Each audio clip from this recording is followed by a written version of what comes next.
அண்ட சராசரங்களையும் நம் கண்களுக்கு தெரியும் பெரியதும் கண்களுக்கு புலப்படாத சிறியதுமான அனைத்து சிருஷ்டிகளையும் படைத்து அதினதின் கிரியையை குறித்த இறைவன் மானிடனான என்னை தனது சாயலில் படைத்தார்.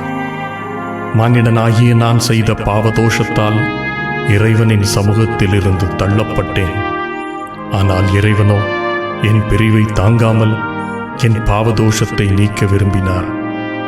மனிதனான என் பாவதோஷத்தை நீக்க குற்றமற்ற மானிட ரத்தம் சிந்தப்பட வேண்டுமே. இறைவன் முடிவெடுத்தார்.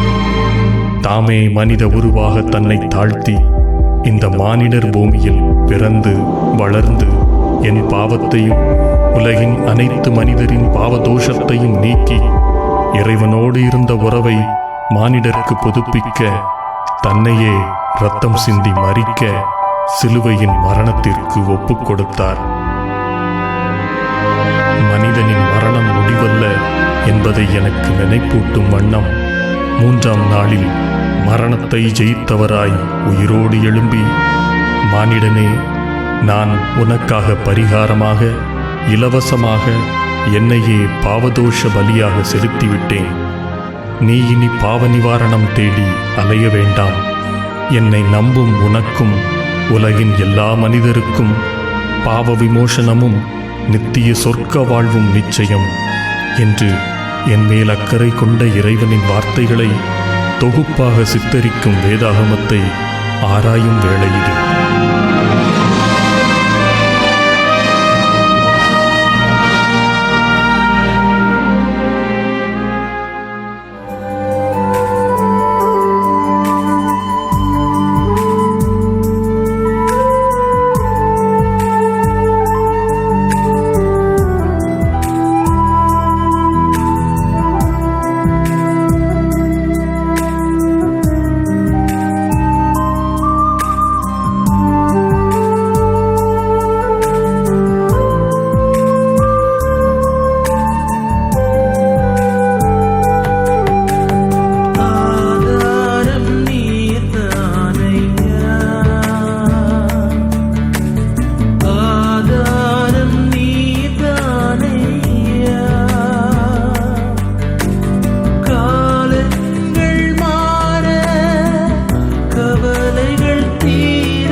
கிறிஸ்துவுக்குள் பிரியமான நேயர்களே, இன்று நாம் ஆதியாகமம் 36ஆம் அதிகாரத்தை சிந்திக்கப் போகிறோம். இந்த அதிகாரம் முழுவதிலும் ஏசாவின் குடும்பத்தை குறித்து சொல்லப்பட்டிருக்கிறது. இந்த குடும்பத்தினர் தான் ஏதோம் தேசமானார்கள். சாதாரண வாசகர்களுக்கு இந்த அதிகாரம் ஆர்வம் தரக்கூடிய ஒன்றல்ல. ஆனால் பேர்களையும் மனிதர்களையும் குறித்து படிக்கிறவர்களுக்கு, எந்தெந்த தேச மக்கள் யார் யார் மூலம் வந்தார்கள் என்பதை குறித்து ஆர்வம் உள்ளவர்களுக்கு இது ஒரு சிறப்பான பகுதியே. அரபிய பாலைவனத்திலே இன்றும் கேட்கும் பல பெயர்களை இங்கே நாம் பார்க்கலாம். கூடாரம் செய்யும் ஓமர் என்பவர் இந்த இனத்தைச் சேர்ந்தவர்தான். அதே போல தேமான், செப்போ, ஜீனஸ், கோஹா இவர்கள் எல்லாருமே ஏசாவின் வம்சவழி மக்கள்தான். இன்றைக்கும் அந்த இடங்களிலே அவர்கள் தங்கியிருக்கிறார்கள். ஏசாவின் குடும்பத்தினர் ஏதோம் நாட்டிலே குடியேறினார்கள். இந்த பகுதி சவக்கடலுக்கு தென்கிழக்கு பகுதியிலே இருக்கிறது. இது மலைப்பாங்கான ஒரு பிரதேசம். இந்த ஏதோம் தேசத்தின் தலைநகர் பாறைகள் நிரம்பிய பெட்ரா என்பதாகும். வேத புத்தகத்திலே ஏசாயா, எரேமியா, எசேக்கியேல், உபதியா மூலமாக ஏதோமை குறித்து சொல்லப்பட்டிருக்கிற தீர்க்க தரிசனங்கள் எல்லாம் மிக சிறப்பாகவே நிறைவேறியது. ஏசாவின் வம்சத்தில் வந்தவர்கள்தான் ஏதோம் தேசத்து மக்கள். இந்த அதிகாரம் முழுவதையும் நாம் வாசித்து பார்க்கும் பொழுது ஏசாதான் ஏதோமின் தகப்பன் என்று சொல்லப்பட்டிருக்கிறது. அப்படி என்றால் ஏசாவுக்கும் ஏதோமுக்கும் என்ன வித்தியாசம்? முதலாவதாக நாம் ஏசாவை சந்திக்கும் பொழுது ஈசாக்கின் குடும்பத்திலே ஒரு குமாரனாக சந்தித்தோம். எப்பொழுதும் வீட்டை விட்டு வெளியே காடுகளிலே மலைகளிலே அலைந்து திரிகிற விளையாட்டு வீரனைப் போல சரீரம் கொண்ட ஒரு மனிதனாயிருந்தான். வெளியே பார்வைக்கு மிகவும் கவர்ச்சிகரமாயிருந்தான். ஆனால் அவன் மாம்சீகமான ஒரு மனிதன். அதுதான் ஏசா. போதகர் ஒருவரிடத்திலே பல ஆண்டுகளுக்கு முன்னதாக ஒரு இளம் கிறிஸ்தவ பெண் வந்து பார்வைக்கு சிறப்பாய் தோன்றுகிற ஒரு வாலிபனை குறித்து பேசினாள். சொல்லப்போனால் 2 பேருமே பார்ப்பதற்கு மிகவும் கவர்ச்சிகரமானவர்களாய்த்தான் இருந்தார்கள். அந்த பெண் சீன தேசத்திலே பிறந்தவள். அவளுடைய தகப்பனார் ஒரு எண்ணெய் கம்பெனியிலே வேலை செய்தார். மிகவும் செல்வந்தராக அவர் இருந்தார். அந்த பெண்மணி வங்கியிலே வேலை செய்த இந்த வாலிபனை சந்தித்தார்.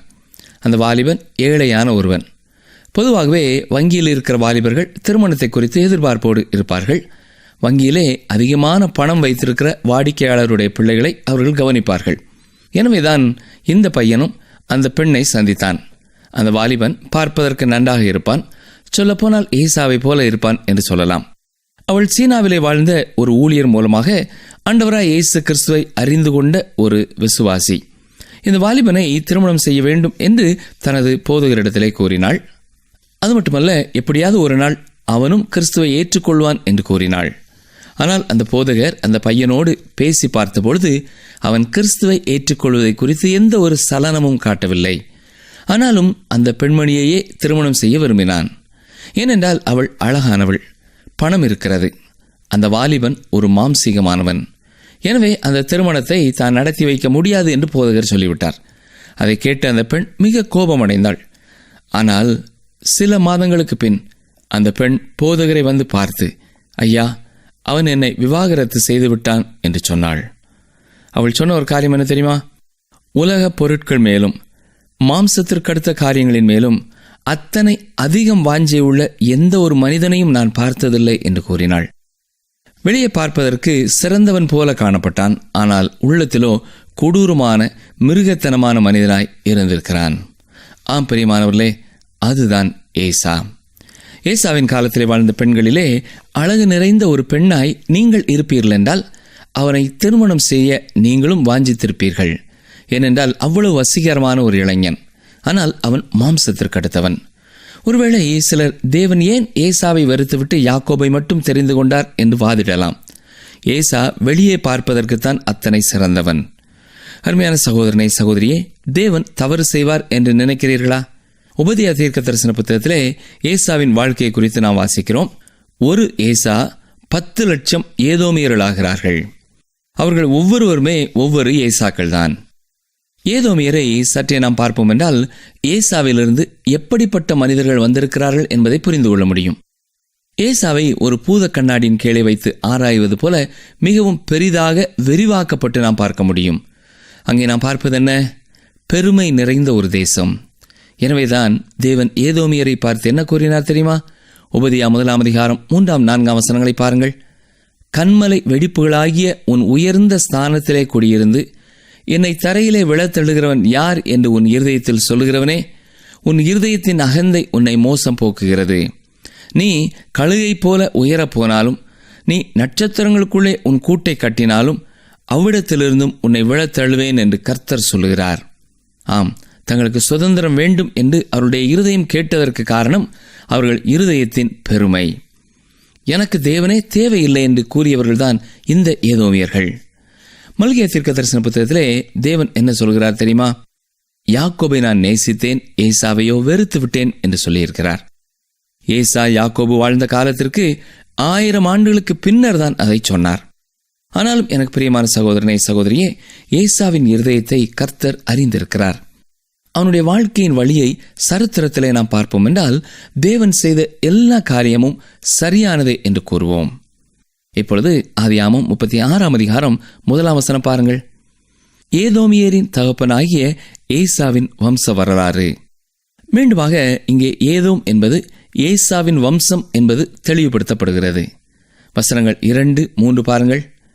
ஏசா கானான் தேசத்து பெண்களில் ஏத்தியனான ஏலோனின் குமாரத்தியாகிய ஆதாளையும், ஏவியனாகிய சிபியோனின் குமாரத்தையும், ஆனாகின் குமாரத்தையுமாகிய அகோலிபாமாளையும், இஸ்மவேலின் குமாரத்தையும், நபாயோத்தின் சகோதரியுமாகிய பஸ்மாத்தையும் விவாகம் பண்ணியிருந்தான். ஞாபகம் இருக்கிறதா? ஏசா 2 கானானிய பெண்களையும் இஸ்மவேல் வம்சத்திலிருந்து ஒரு பெண்ணையும் திருமணம் செய்திருக்கிறான். 6, 7 வசனங்களை பாருங்கள்.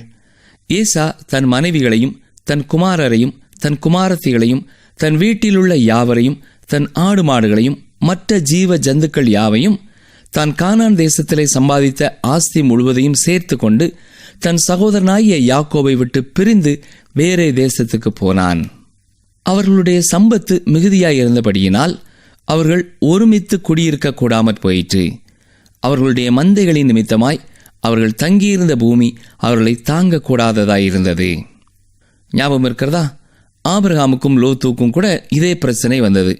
ஏனென்றால் 2 பேருடைய மந்தைக்கும் போதுமான மேய்ச்சல் நிலம் அவர்களை சுற்றி இல்லை. ஏனென்றால் இருவருமே அதிகமான மந்தை வைத்திருந்தார்கள். எனவே இங்கே ஏசாவும் யாக்கோபும் ஒருவரை விட்டு ஒருவர் பிரிந்து செல்கிறார்கள். குறிப்பாக வாக்குத்தத்த பூமியை விட்டு ஏசா பிரிந்து செல்கிறான். தன் மந்தைக்கு அதிகமான மேய்ச்சல் நிலம் வேண்டும் என்பதற்காக அவன் வேறு இடத்திற்கு செல்கிறான். பாருங்கள், ஆதியாகமம் 36ஆம் அதிகாரம் 8ஆம் வசனம். ஆதலால் ஏசா சேயீர் மலையில் குடியேறினான். ஏசாவுக்கு ஏதோம் என்றும் பெயர். கானான் தேசத்தில் உள்ள சேயீர் என்னும் மலைக்கு அவன் போகிறான். பதான் அராமிலிருந்து யாக்கோபு திரும்பி வந்த பொழுது ஏசா அங்கேதான் குடியிருந்தான். இதை ஆதியாகமம் 32:3 நாம் அறிந்து கொள்ளலாம். சரி, ஆதியாகமம் 36ஆம் அதிகாரம் 12ஆம் வசனத்தை பாருங்கள். திம்னாள் ஏசாவின் குமாரனாகிய எலிப்பாசுக்கு மறுமனையாட்டியாயிருந்து எலிப்பாசுக்கு அமலேக்கை பெற்றாள். இவர்களே ஏசாவின் மனைவியாகிய ஆதாளுடைய புத்திரர். அருமையானவர்களே, அமலேக்கியர்களின் ஆரம்பம் இங்கேதான் சொல்லப்பட்டிருக்கிறது. தொடர்ந்து பல நூற்றாண்டுகளாக இந்த வனாந்திரத்திலே கூடியிருந்த இந்த அமலேக்கியர்கள் பல திசைகளுக்கு தள்ளப்பட்டார்கள். சிலர் வடக்கு ஆப்பிரிக்கா வரைக்கும் தள்ளப்பட்டார்கள்.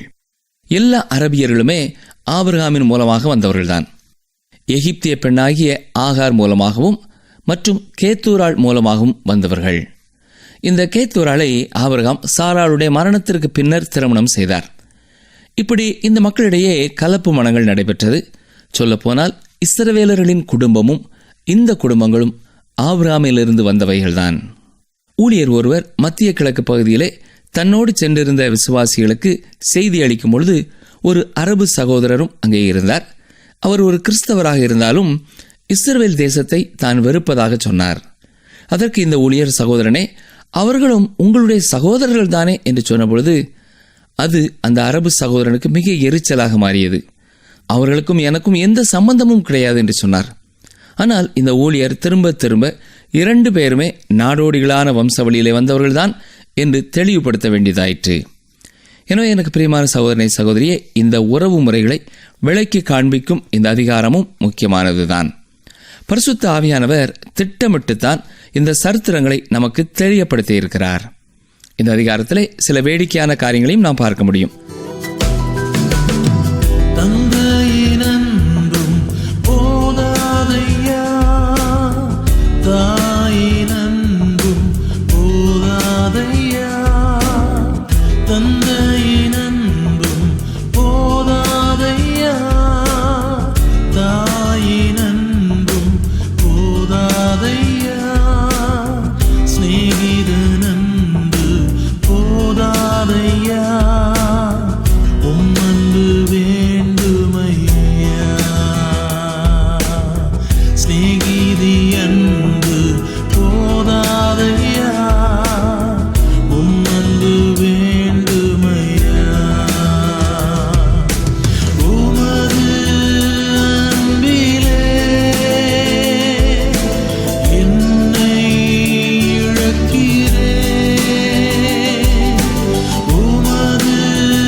போதாதையா, தந்தையின் அன்பும் போதாதையா, தாயின் அன்பும் போதாதையா, சிநேகிதன் அன்பு போதாதையா, உம் அன்பு வேண்டுமையா,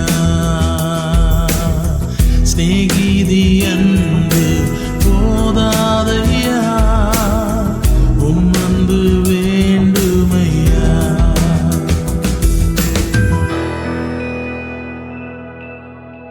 ஆதியாகமம் 36 அதிகாரம் 15 வசனத்தை பாருங்கள். ஏசாவின் குமாரரில் தோன்றிய பிரபுக்களாவன. ஏசாவுக்கு மூத்த மகனாகிய எலிப்பாசுடைய குமாரரில் தேமான் பிரபு, ஓமார் பிரபு, செப்போ பிரபு, கேனாஸ் பிரபு. இவர்களுக்கு இந்த பிரபுக்கள் பட்டம் எங்கே இருந்து கிடைத்தது? இதுதான் பிரபுக்கள் வம்சங்களுக்கு ஆரம்பம் என்று சொல்லலாம். அவர்களே இந்த பெயர்களை தங்களுக்கு வைத்துக் கொண்டார்கள். ஆம் பிரியமானவர்களே, பிரபுக்களை குறித்த வம்ச ஆரம்பம் இதுதான். அது மட்டுமல்ல, 19 வசனத்தை பாருங்கள். இவர்களே ஏதோம் என்னும் ஏசாவின் சந்ததி, இவர்களே அவர்களில் இருந்த பிரபுக்கள். இப்பொழுது ஏசாவின் குடும்பத்திலே சில பிரபுக்கள் இருக்கிறார்கள்.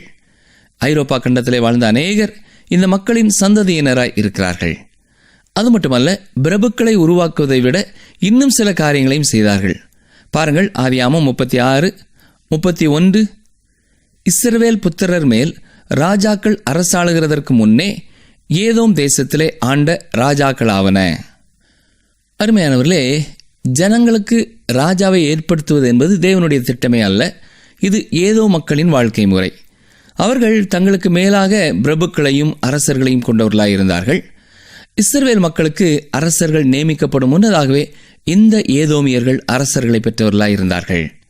பின்னான காலங்களிலே 1 சாமுவேல் 8 அதிகாரம் 5 வசனத்திலே நான் வாசிக்கிறது போல, மற்ற தேசத்தை போல எங்களை அரசாள, எங்களை நியாயம் விசாரிக்க அரசனை உண்டாக்க வேண்டும் என்று சாமுவேலினிடத்திலே இஸ்ரவேல் மக்கள் கேட்டார்கள். ஒருவேளை தென் திசையிலே பாருங்கள், ஏதோமியர்கள் அரசர்களை வைத்திருக்கிறார்கள், எனவே எங்களுக்கும் அரசன் வேண்டும் என்று கூறியிருப்பார்கள். வசனங்கள் 40 முதல் 43 வரை வாசிக்கிறேன்.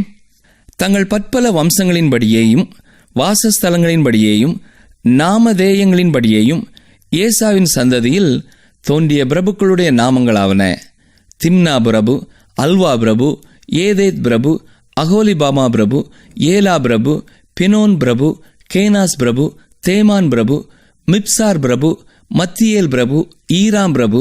இவர்களே தங்கள் சொந்தமான தேசத்திலே பற்பல இடங்களில் குடியிருந்த ஏதோம் சந்ததி பிரபுக்கள். இந்த ஏதோமியருக்கு தகப்பன் ஏசா. அருமையானவர்களே, தேவன் புறக்கணித்த ஏசாவின் குடும்ப சரித்திரத்தை இங்கே நாம் வாசித்துக் கொண்டிருக்கிறோம். இந்த அதிகாரத்தின் இறுதியிலேயும் மீண்டும் பல பிரபுக்களை குறித்து நாம் பார்க்கிறோம். ஒருவரை ஒருவர் சந்திக்கும் பொழுது மிக அதிகமாக வணக்கங்களையும் வாழ்த்துக்களையும் சொல்லியிருப்பார்கள் இல்லையா? ஒருவர் இன்னொருவரை பார்த்து, என்னுடைய சகோதரனை உங்களுக்கு அறிமுகப்படுத்துகிறேன், அவர்தான் அல்வா பிரபு என்று சொல்லியிருப்பார். மற்றும் ஒருவர், இவரை சந்தித்தீர்களா, இவர்கள்தான் திம்னா பிரபு என்று சொல்லியிருப்பார். அது மட்டுமல்ல, அநேக அரசர்களை குறித்தும் நாம் வாசிக்கிறோம். வம்ச வரலாறுகளை கற்றுக்கொள்ளும் மனிதர்களுக்கு இது ஒரு ஆர்வம் தரக்கூடிய அதிகாரமாகவே இருக்கிறது. எனக்கு அருமையானவர்களே, இந்த அதிகாரம் இந்த பிரபுக்களின் பட்டியலோடு நிறைவடைகிறது. இவர்கள் ஏதோம் தேசத்திலே ஆங்காங்கே கூடியிருந்தார்கள் என்று பார்க்கிறோம். இறுதியாக மீண்டுமாக இந்த ஏதோமியருக்கு தகப்பன் ஏசாதான் என்று சொல்லி முடிக்கிறார். இந்த ஏதோமியர்களை குறித்து உபதியா, மல்கியா போன்ற தீர்க்கதரிசிகளும் தீர்க்க தரிசனம் உரைத்திருக்கிறார்கள். அது அப்படியே நிறைவேறியது. அருமையானவர்களே, இன்று நாம் சிந்தித்த இந்த அதிகாரத்திலே முக்கியமாக உங்கள் முன்னாலே நான் வைக்க விரும்புகிற பகுதி, தேவனுடைய வாக்குத்தத்தம் யாக்கோபின் வாழ்க்கையிலே நிறைவேறுவதுதான். யாக்கோபு ஈசாக்கின் குடும்பத்திலிருந்து ஓடி போனாலும் தேவன் அவனுக்கு கொடுத்த வாக்குத்தத்தத்தின்படியே அவனை மீண்டுமாக இந்த வாக்குத்தத்த பூமிக்கு திரும்பி வர பண்ணினார். அது மட்டுமல்ல, யாக்கோபுவின் சந்ததிக்கு என்று அந்த தேசத்தை அவர் ஏற்கனவே வாக்கு பண்ணியிருந்தபடினாலே ஏசா தன் குடும்பத்தோடு தொடர்ந்து அந்த பகுதியிலே தங்கியிருக்க வேண்டும் என்ற எண்ணம் இல்லாதவனாக அவன் யாக்கோபை விட்டு பிரிந்து வேறே தேசத்துக்கு போனான் என்று வாசிக்கிறோம். ஏற்கனவே சேயீர் மலையிலே இருந்தான். யாக்கோபு கானானுக்கு வந்தபொழுது அவனும் கானானுக்கு திரும்ப வந்தான். ஆனால் காலங்கள் நிறைவேறும் பொழுது, தேவனுடைய வார்த்தை நிறைவேறும் நேரம் வந்த பொழுது ஏசா பிரிந்து போகிறான். என்னை கேட்டுக்கொண்டிருக்கிற எனக்கு அருமையான சகோதரனை சகோதரியே, நம்மிலே பலர் யார் யாருக்கு என்ன வாக்குத்தத்தங்களை தேவன் கொடுத்திருக்கிறாரோ அந்த வாக்குத்தத்தங்கள் ஒவ்வொன்றையும் அவர் சரியான நேரத்திலே நிறைவேற்றுகிறவராய் இருக்கிறார். அந்த வாக்குத்தத்தங்கள் நம்முடைய வாழ்க்கையிலே நிறைவேற வேண்டும் என்பதற்காக நாம் எந்த குறுக்கு வழியையும், எந்த தந்திரமான வழியையும், உண்மைக்கு புறம்பான எந்த வழியையும் பின்பற்ற வேண்டிய அவசியமில்லை. கர்த்தருடைய நேரத்திற்காக நாம் காத்திருக்க வேண்டும். இரண்டாவதாக, அவர் நமது வாழ்க்கையிலே அந்த வாக்குத்தத்தத்தை நிறைவேற்றுவதற்கு நம்மை தகுதிப்படுத்தும் வரை அவர் கற்றுக் கொடுக்கிற காரியங்களை ஒவ்வொன்றாக நாம் தொடர்ந்து கற்றுக்கொண்டு அவருக்கு கீழ்ப்படிந்து அதன்படி செயல்பட்டு கொண்டே வரவேண்டியதும் நம்முடைய கடமையாயிருக்கிறது. யாக்கோபின் வாழ்க்கையிலே மட்டுமல்ல, யோசேப்பின் வாழ்க்கையிலேயும் அதே காரியத்தை தொடர்ந்து வரும் அதிகாரங்களிலே நாம் பார்க்க போகிறோம். கர்த்தர் ஒரு காரியத்தை செய்வார் என்றால் அதை நிச்சயமாய் செய்து முடிப்பார். ஒருவேளை அவர் சொன்ன காரியத்தை சீக்கிரமாய் செய்ய வேண்டும் என்று நாம் எதிர்பார்க்கலாம், நாம் ஆசைப்படலாம். ஆனால் அதற்கென்று அவர் வைத்திருக்கிற காலகட்டங்களை அவர் மாற்றி அமைக்கிறதே இல்லை. காரணம் என்ன தெரியுமா? நமக்கு தேவன் அந்த வாக்குத்தத்தத்தை கொடுக்கும் பொழுது அந்த வாக்குத்தத்தத்திற்கு நாம் தகுதி உள்ளவர்களாக இருக்கிறதில்லை. எனவே நம்மை தகுதிப்படுத்தும்படியாக பலவிதமான பாதைகளிலே, வேதனைகளிலே, சோதனைகளிலே அவர் நம்மை வழிநடத்தி நம்மை தகுதிப்படுத்தி ஏற்ற நேரத்திலே அந்த வாக்குத்தத்தத்தை நம்மிலே நிறைவேற்றுகிறார். நிகழ்ச்சியை கேட்டுக்கொண்டிருக்கிற எனக்கு அருமையான சகோதரனே, அருமையான சகோதரியே, உங்கள் வாழ்க்கையிலேயும் ஆண்டவர் ஏதாவது வாக்குத்தத்தத்தை நிறைவேற்றவில்லையே, இத்தனை வருடங்கள் ஆகிவிட்டதே என்று சொல்லி நீங்கள் நினைத்து கவலைப்பட்டு கொண்டு இருப்பீர்கள் என்று சொன்னால், ஆண்டவரே, உம்முடைய நேரத்திலே அந்த வாக்குத்தத்தத்தை நான் பரிபூர்ணமாய் அனுபவிக்கத்தக்கதாக என்னை நீர் ஆயத்தப்படுத்தும், என்னை வழிநடத்தும், என்னை பக்குவப்படுத்தும், நீர் எனக்கு கற்றுத்தாரும், நான் கற்றுக்கொள்ளக்கூடிய உணர்வுள்ள இருதயத்தை எனக்கு தாரும் என்று ஒவ்வொரு நாளும் ஜெபிக்க வேண்டும். அவ்வாறு நாம் செய்யும் பொழுது தேவனுடைய திட்டம் பரிபூர்ணமாக நம்முடைய வாழ்க்கையிலே நிறைவேறும் என்பதிலே சந்தேகமில்லை. ஜெபிப்போமா? எங்களை அதிகமாக நேசிக்கிறீர்கள் அன்பின் ஆண்டவரே, ஏசாவும் யாக்கோபும் பிறக்கும் பொழுதே ஆண்டவரே நீர் யாக்கோபை முன்குறித்தீர். அது உம்முடைய அநாதை தீர்மானம் ஐயா. இப்பொழுதும் எங்கள் யார் யாருடைய வாழ்க்கையிலே எங்களை நீர் முன் குறித்திருக்கிறீரோ, எங்களை நீர் அழைத்திருக்கிறீரோ, பிரித்தெடுத்திருக்கிறீரோ, வாக்கு பண்ணியிருக்கிறீரோ, அந்த நோக்கத்தை எங்கள் ஒவ்வொருவருடைய வாழ்க்கையிலையும் நீர் நிச்சயமாக நிறைவேற்றுவீர் என்று நாங்கள் பரிபூர்ணமாய் விசுவாசிக்கிறோம். ஆண்டவரே, யாராவது அவிசுவாசத்துடனோ சந்தேகத்துடனோ இன்றைக்கு உடைய வசனங்களை கேட்டுக்கொண்டிருப்பார்கள் என்றால், ஒரு முறை கூட நீர் அவர்களுக்கு கொடுத்த வாக்குத்தத்தத்தை அவர்கள் நினைவிலே கொண்டு வாரும். அதை நீர் நிறைவேற்றுவீர் என்று விசுவாசித்து உமக்கு ஸ்தோத்திரம் செலுத்த ஏற்ற விசுவாசத்தை அவர்களுக்கு தாருமையா. சோர்ந்து போன உள்ளங்களை உம்முடைய வசனத்தினாலே நீர் உயிர்ப்பிக்க வேண்டும் என்று கெஞ்சுகிறோம். நீர் நேற்றும் இன்றும் என்றும் மாறாதவர். இதை உணர்ந்து கொள்ளும் உணர்வை எங்களுக்கு தாரும். நீர் ஆபிரகாமின் தேவன் மட்டுமல்ல, ஈசாக்கின் தேவன் மட்டுமல்ல, யாக்கோபின் தேவன் மட்டுமல்ல, நீர் எங்கள் தேவனாயும் இருப்பதற்காக உம்மை துதிக்கிறோம், உம்மை வாழ்த்துகிறோம், உம்மை வணங்குகிறோம். எங்கள் ஜெபத்தை நீர் கேட்டதற்காக உமக்கு நன்றி. இயேசு கிறிஸ்துவின் இன்ப நாமத்தினாலே தாழ்மையோடு ஜெபிக்கிறோம் பிதாவே, ஆமேன். இந்த நிகழ்ச்சி உங்களுக்கு பிடிச்சிருக்கா? அப்ப இப்பவே மிஸ்டர் கால் கொடுங்க. பரிசு வெல்றது நீங்களாவும் இருக்கலாம்.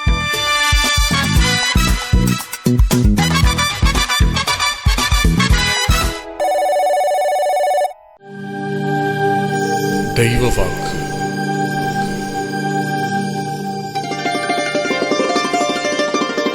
கர்த்தர் தமது ஊழியக்காரரின் ஆத்துமாவை மீட்டுக் கொள்கிறார்.